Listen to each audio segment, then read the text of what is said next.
اللہ والصلاۃ والسلام علی رسول اللہ اما بعد باب الاکل من لحوم الضحایا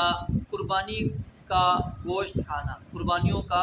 گوشت کھانا اس کے متعلق حدیث نمبر 3158 جابر بن عبداللہ رضی اللہ تعالیٰ عنہ سے روایت ہے کہ نبی علیہ السلام کے حکم سے ہر اونٹ کی ایک ایک بوٹی لے کر ہنڈیا میں ڈالی گئی اور پکائی گئی، تب انہوں نے رسول اللہ صلی اللہ علیہ وسلم اور آپ کے ساتھیوں نے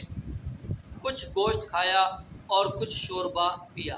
یہاں پر کیا ہے کہ قربانیاں جو ہیں انسان نے یعنی اگر ایک سے زائد قربانیاں کی ہیں تو وہ اگر چاہتا ہے تو اس میں سے وہ استعمال کر سکتا ہے، اگر چاہتا ہے تو پورے کا پورا صدقہ بھی کر سکتا ہے، اس میں کوئی حرج نہیں ہے۔ قربانی کے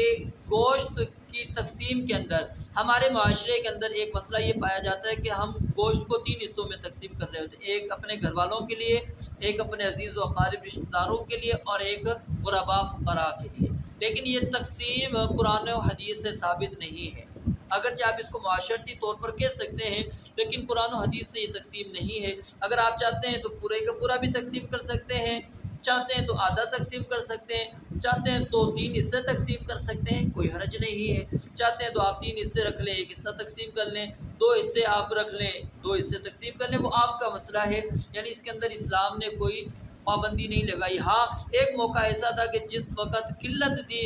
غربت زیادہ تھی، یعنی قربانیاں کم کی گئی، گوشت کی قلت تھی،